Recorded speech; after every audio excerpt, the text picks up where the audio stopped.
El problema dice así: si la viscosidad de un líquido se puede medir por el método de Stokes, donde se deja caer una bolilla por un tubo lleno de un líquido en cuestión, y si se desea, y si se cuenta con dos bolillas de 2 milímetros de diámetro, una de acrílico y otra de acero, en la tabla se detallan sus densidades. Y si la velocidad, ¿sí? Ahí tenemos la fórmula de Stokes, y si la velocidad se va a descomponer como delta L sobre tiempo, donde delta L es la longitud que recorre la bolilla que cae.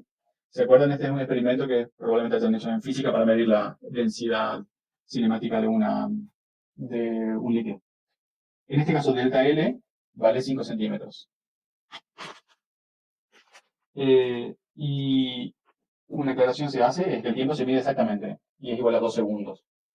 Es decir, que no tiene ningún error esa cantidad. Y la pregunta A es: ¿cuál es el menor valor de viscosidad eta que se puede medir? Esta letra griega, que es la función que a nosotros nos interesa, es la viscosidad. La pregunta B dice: si el valor de delta R es igual a 0,5 milímetros, ¿cuál es el valor de delta eta? El punto C pregunta: ¿cuál es el número de condición para el punto B? Y después da la consigna D y E, que la voy a leer más adelante. Esencialmente, lo que nosotros tenemos que trabajar acá es con esta fórmula, que es la fórmula de Stokes, y tenemos algunas magnitudes que se miden en un experimento. R, que es el diámetro de la bolilla; G, que es la aceleración de la gravedad; Rho, esta primera Rho que aparece entre paréntesis, que es la densidad de la bolilla en este caso; y Rho sub F es la densidad del fluido. En el denominador tenemos 9 por B. B para nosotros es la velocidad. Esta velocidad está conformada por dos magnitudes: delta L, que es la distancia que recorre la bolilla entre dos marcas, y T, que es el tiempo que tarda en pasar la bolilla en caída libre entre estas dos marcas. Si miramos la tabla de la derecha, tenemos la densidad del acero, una posible bolilla, que es de 7.850 kilogramos por metro cúbicos, y la densidad del acrílico, la otra posible bolilla, es 1.180 kilogramos por metro cúbico. Estos son los datos. La primera pregunta dice: ¿cuál es el menor valor de viscosidad eta que se puede medir? Bueno, voy a poner otra pantalla. A ver si se ve. Ahí está. Vamos a ver, tarda un poquito en actualizar. Ahí ya deberían verlo. Bueno, acá yo puse los datos, esto está escrito a mano, así que acepten la desprolijidad. Pero creo que se entiende, esto es una letra grande. Los datos que tenemos son: diámetro de la bolilla, 2 milímetros. La densidad, yo uso delta también para densidad, del acero es de 7.850, la densidad del acrílico, 1.180. Sabemos que la velocidad se expresa como delta L sobre T, donde delta L vale 5 centímetros y el tiempo vale 2 segundos. Y la fórmula de Stokes la tenemos aquí. Bueno, si miramos la fórmula, vemos que la densidad de la esfera, ¿sí? Porque podríamos tener dos materiales distintos, se encuentra en el numerador. El menor valor de eta, que es la función que queremos, va a estar provista cuando esta diferencia, ρ de la esfera menos ρ del fluido, sea el menor valor posible, a igualdad de los otros parámetros. Entonces, para eso, deberíamos elegir la esfera de acrílico. Ese es el primer concepto que ustedes tienen que evaluar, ¿sí? Entonces, uno lo puede hacer razonando de esta forma, o puede colocar la bolilla de acero, el valor de la densidad de la bolilla de acero aquí, y hacer los cálculos, verificar el valor de eta para acero, y luego colocar el valor de la densidad del acrílico, y sacar otro valor de la viscosidad eta, y comparar cuál es el menor valor. Entonces, esto es prácticamente numérico, es reemplazar los valores directamente. Lo que hay que utilizar acá es una densidad del fluido. Como el fluido es incógnita, es teórico, lo voy a suponer que es alguna solución acuosa, por ejemplo, sacarlos en agua o alguna salmuera. Entonces voy a suponer que la densidad del líquido es 1.000 kilogramos por metro cúbico. Ojo que va a depender el valor va a depender mucho de este líquido. Entonces solamente reemplazar los valores en la fórmula. Yo aquí abajo resolví esto con MATLAB. No hay mucho secreto ahí todavía. El valor que obtuve es de 0,0016 kilogramos por metro y segundo, que eso es equivalente a pascal por segundo. Es una unidad de viscosidad. El punto A es netamente simple y reemplazar valores. Vamos a ver el punto B. En el punto B, que ahora está en pantalla,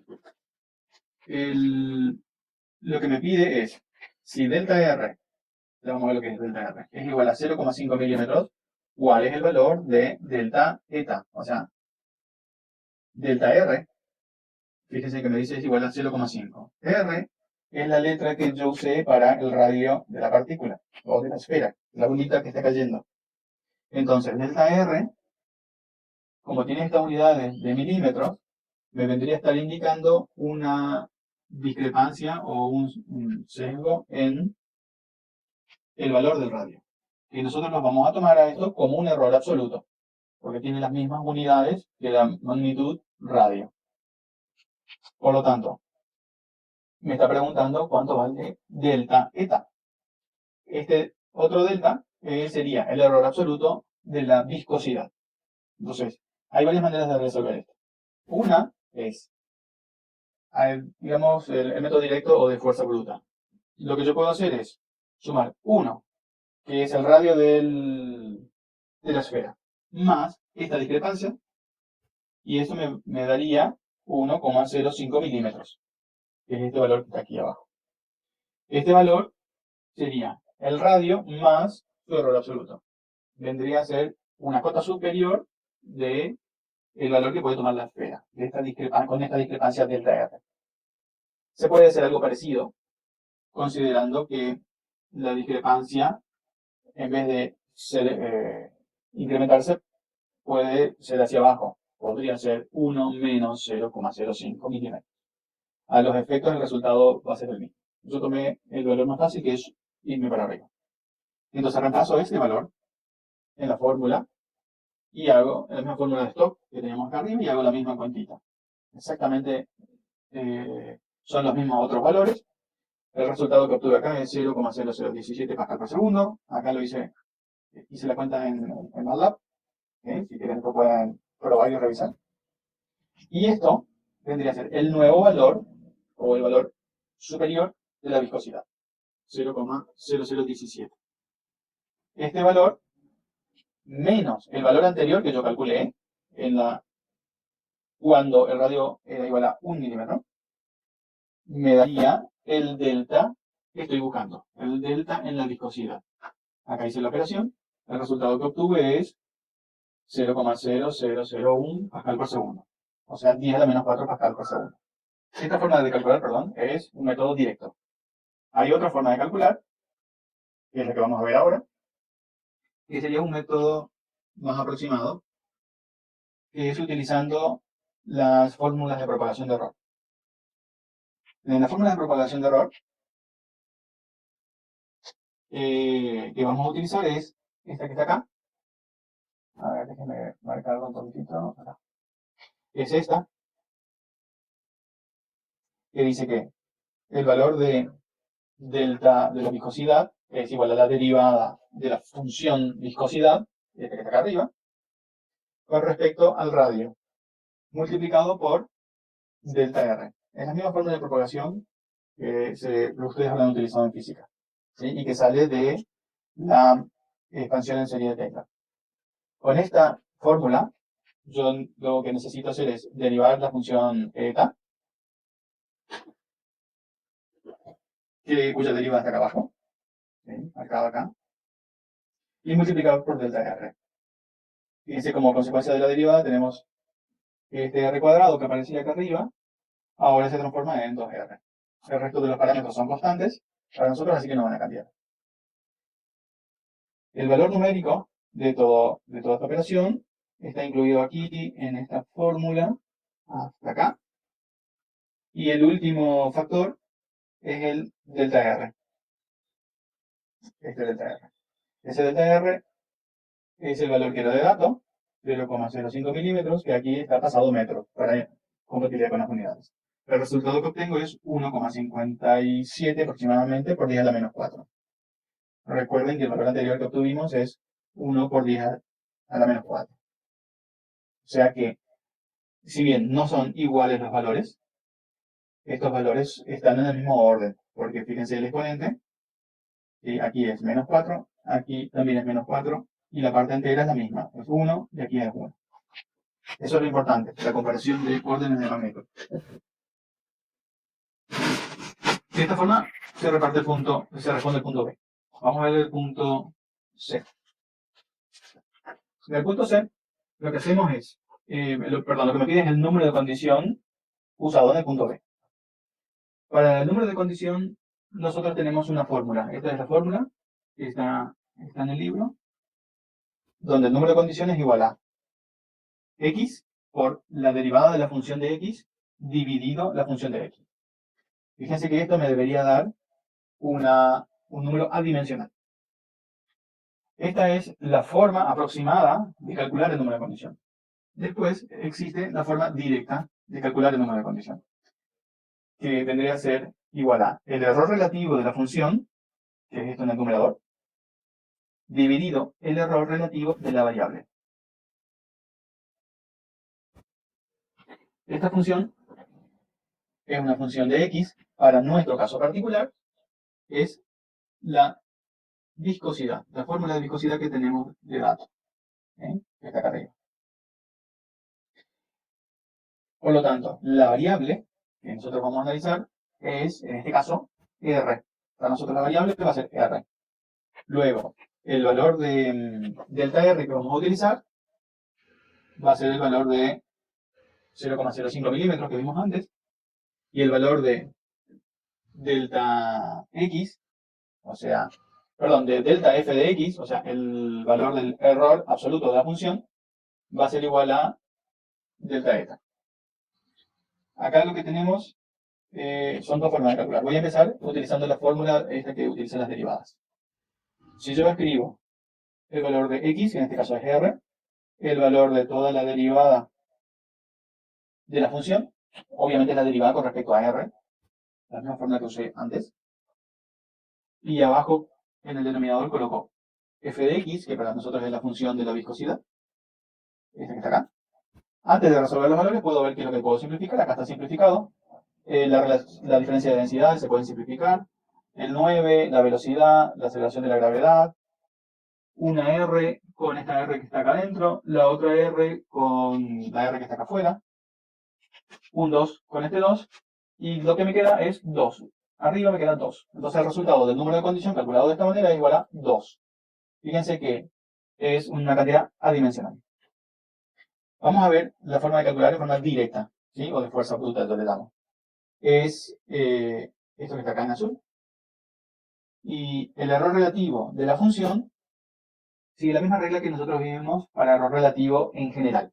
Un error absoluto de alguna cantidad, en el caso de la función viscosidad, dividido el valor verdadero de la viscosidad. Delta eta es un valor que calculamos en el punto B, y eta es el valor que calculamos en el punto A. Entonces, hacemos la relación, 1,57 por 10 a la menos 4 dividido 0,0016. Eso nos daría un número, ahora vamos a hacer la operación. Y como denominador, o sea, como error relativo de la variable, va delta R, que es el error absoluto en la variable, dividido R, que es el valor verdadero de la variable. Que para nuestro caso será 0,05 dividido 1 milímetro. 0,05 milímetros dividido 1 milímetro.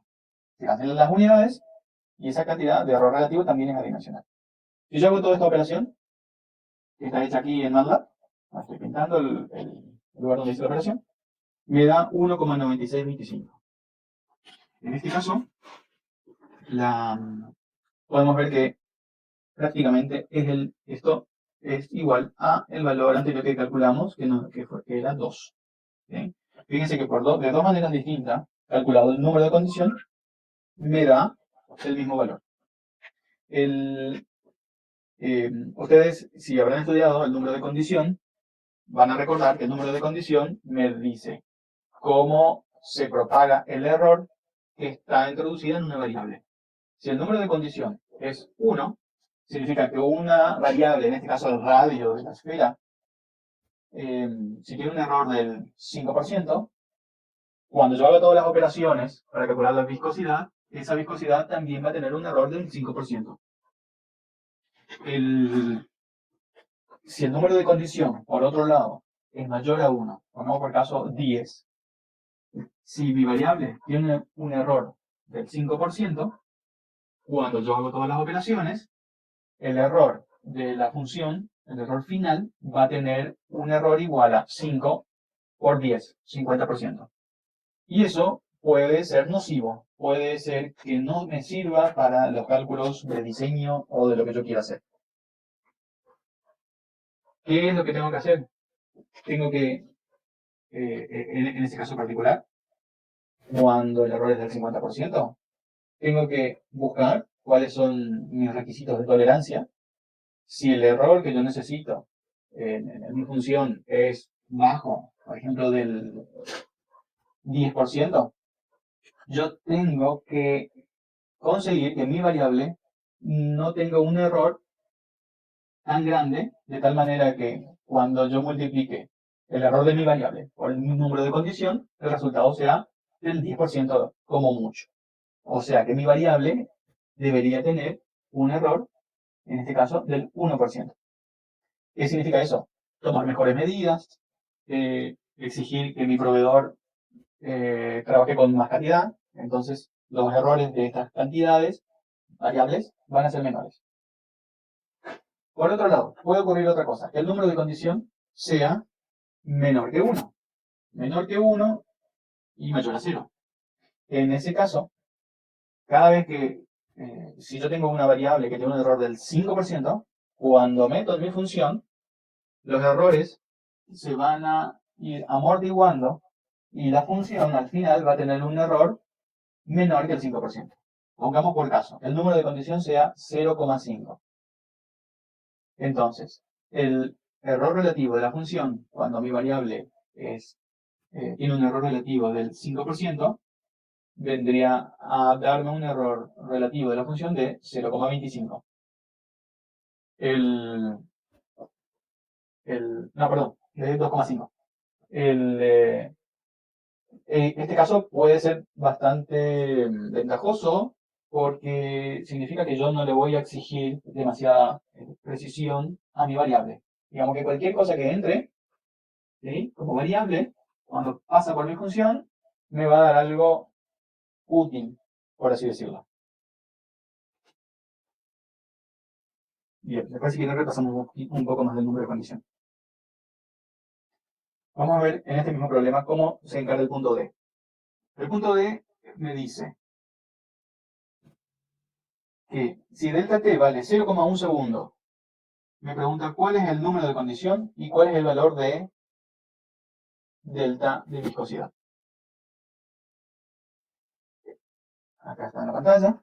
Entonces, el número de condición lo puedo calcular de cualquiera de las dos formas que vimos antes. Solamente que ¿qué cambió acá? Cambió la variable. Ahora la variable es el tiempo. El tiempo tiene un error en su medición de 0,1 segundo. Esto es lo que estamos diciendo. Y en este caso lo que hay que usar es la derivada de la viscosidad con respecto al tiempo. No la misma derivada que usamos antes. Antes usamos la derivada de la viscosidad con respecto al radio, porque la variable que estábamos utilizando era el radio, ahora es tiempo. Y como denominador, sí hay que usar la misma fórmula completa, la fórmula completa de viscosidad. Esto me va a dar otro valor numérico. Obviamente que también voy a poder calcular el número de condición como delta eta dividido eta. ¿Sí? Obviamente este valor de delta de viscosidad lo voy a tener que calcular y va a ser distinto a lo que calculé en el punto B. El valor de viscosidad eta va a ser sí el mismo del punto A. En el denominador, delta t sobre t, yo creo que es fácil. T varía 2 segundos y delta t vale 0,1 segundos. Este valor es fácil. Entonces, con cualquiera de estas dos maneras, yo puedo calcular el número de condición y también el delta de viscosidad. Bien, antes de pasar al último punto, voy a atender una pregunta que me hacen acá. Me preguntan, en el punto A, ¿por qué cambia la viscosidad? Y me pregunta si no es constante para un líquido. Bueno, Eso es cierto, el líquido va a tener una viscosidad constante. El tema es que estamos calculando acá. Bueno, estamos calculando, a ver, me quiero posicionar en el punto A. ¿Sí? En el punto A, que ahora estoy mostrando en la pantalla. A ver, un momento, porque quiero ver las preguntas de ustedes. Bien, en el punto A que está ahora en la pantalla, vemos que la viscosidad es constante, no cambia. Entonces, ¿qué es lo que calculamos? Y vale 0,0016 pascal segundo. ¿Qué es lo que cambia en el punto B? ¿Sí? En el punto B, yo lo que dije es que delta R puede tener un valor de 0,05 milímetros. O sea que la bolita, en vez de tener 1 milímetro de radio, podría tener 1,05 milímetros de radio o 0,95 milímetros de radio. Vendría a ser una incerteza en la medición del radio. Esa incerteza me va a producir errores en el cálculo de la viscosidad. Entonces yo lo que estoy haciendo no es cambiando la viscosidad del líquido, sino viendo cuál es el intervalo de confianza, si le queremos decir, de este valor de la viscosidad. Porque ustedes saben que los valores de viscosidad no son exactos, sino que dependen de la temperatura, dependen de algunas otras cuestiones, pero también si yo estoy midiendo algo va a depender de la precisión o exactitud más bien que yo tengo de las dimensiones de la bolita, las dimensiones del tiempo que estoy midiendo, la magnitud de distancia que estoy midiendo, cualquiera de estas magnitudes que aparecen en la fórmula, ¿sí? Radio, gravedad, velocidad o viscosidades pueden tener errores, que son mediciones experimentales. Y esos errores van a hacer que la viscosidad tenga pequeños cambios. Y yo lo que estoy haciendo ahora, calcular, es cuál es esa propagación de errores. Nunca estoy diciendo que el líquido vaya a cambiar de viscosidad.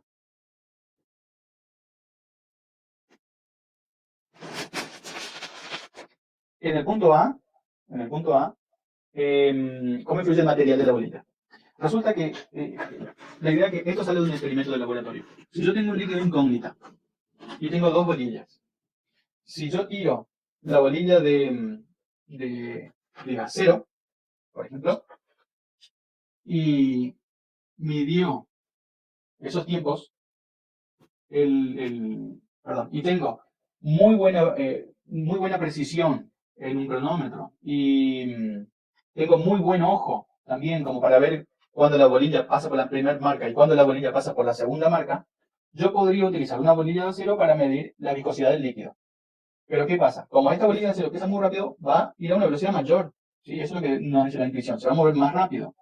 Por lo tanto, si yo tengo un líquido que tiene la viscosidad esta de 0,0016, no va a tardar 2 segundos, sino que va a tardar menos. Si yo tengo un cronómetro con poca precisión o yo soy lento de reacción, yo no voy a poder medir esa fracción de segundo. Entonces, no va a ser útil colocar una bolilla de un material de tanta densidad como el acero. Sería más conveniente colocar una bolilla de un material más liviano.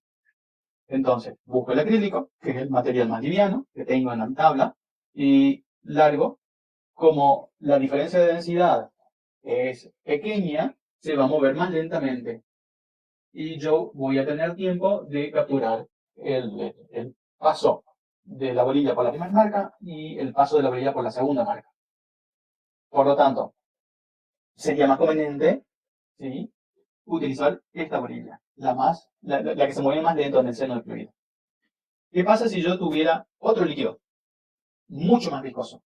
Yo puedo seguir usando la bolilla de acrílico. Obviamente no va a tardar 2 segundos en recorrer ese espacio. Va a tardar 10, 20 segundos, no sé. No importa cuánto. Pero va a tardar más. Podría ser que tarde 5 horas. Y eso puede ser molesto, porque uno quiere que el experimento se desarrolle en un cierto tiempo.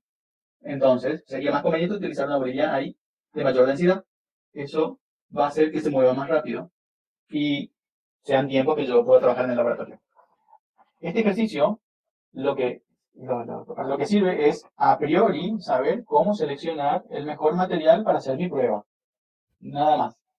Entonces, si yo tengo que ir hasta un almacén o un pañol a conseguir los materiales para hacer mi experimento, yo a priori puedo tener una idea de para qué me va a servir la bolilla de acero y para qué me va a servir la bolilla de acrílico. Esa es la intención de este cálculo, nada más.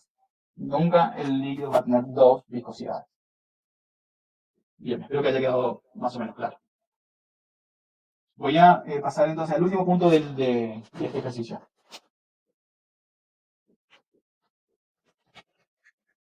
El último punto, el punto E, decía lo siguiente. ¿Cuál es el delta de viscosidad si el error relativo o la densidad de la esfera es igual a 10 a la menos 3? Entonces, fíjense que ahora estoy explorando la otra variable que me quedaba. En un principio exploré qué pasaba si tenía errores en el radio de la esfera. Después exploré qué pasa si tenía errores en la determinación del tiempo? ¿Sí? ¿Qué pasaba? Que tardaba la esfera en pasar entre las dos marcas. Yo asigné un error absoluto de 0,1 segundos. Y ahora estoy analizando qué pasa si yo tengo un error relativo en la viscosidad. ¿Sí? Entonces, nuevamente, ese error relativo en el otro parámetro también me va a dar se va a propagar a través de esta fórmula y me va a dar un error en la viscosidad. ¿Sí? Hay que hacer lo mismo que hicimos antes. Se puede hacer por propagación de errores o se puede suponer que la densidad de la esfera, se puede hacer el método directo, es ligeramente más grande que el valor que está en la tabla, con un valor de 10 a la menos 3 mayor o menor. Ustedes eligen, no hay ningún problema. Eso nos va a dar un nuevo valor de viscosidad y hace la diferencia entre el valor de tabla y el valor de viscosidad usando la densidad de tabla y el valor de la viscosidad utilizando la densidad de tabla más este 10 a la menos 3. Entonces, de esa manera pueden nuevamente saber delta de viscosidad. La idea es tratar de ver, de ingeniarse, de calcular esta propagación de errores de diferentes formas, ya sea con una fórmula de propagación de errores con la derivada, que es una forma aproximada, o una forma directa, utilizando los valores extremos de las cantidades. Cuando nosotros le pedimos que hagan algún cálculo de este tipo, ustedes pueden utilizar cualquiera de las dos formas. Siempre va a haber una forma aproximada y va a haber una forma directa. A veces es más fácil usar la forma aproximada y otras veces es más fácil utilizar la forma directa. Nosotros no nos molesta cuál de estas se utilicen, porque en general los valores que ustedes van a obtener van a ser muy similares. ¿Alguien tiene alguna otra pregunta sobre este ejercicio?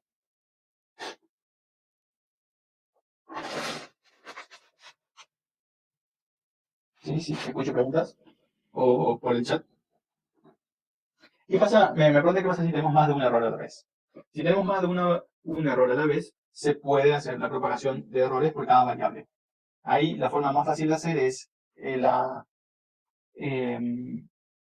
por ejemplo, si tienen un error en la viscosidad, perdón, en el radio y en el tiempo, ¿sí? Van a hacer la derivada parcial de la fórmula de la viscosidad con respecto al radio y voy a tratar de escribirlo acá. A ver, un momentito. Voy a escribir en esta transparencia. Si ustedes tienen un error en el radio y también tienen un error en el tiempo, habría que hacer un cálculo de este tipo. El error en la viscosidad sería la derivada parcial de la función de viscosidad con respecto al radio, por ejemplo, multiplicado por delta R, más la derivada parcial de esta función con respecto al tiempo, multiplicado por el delta en el tiempo. Si hubiera otra variable más, sería la derivada parcial de esa otra variable, de la misma función con respecto a la variable x por delta x. No sé si esto último se está viendo, voy a ver si corro un poquito.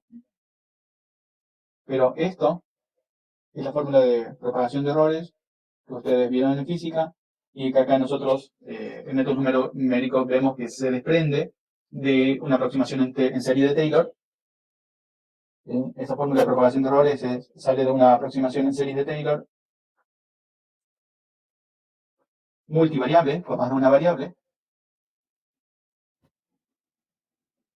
truncada después del término de primer orden. ¿Sí? Truncada en el término de primer orden. Así es esta es la forma más general de hacer propagación de errores.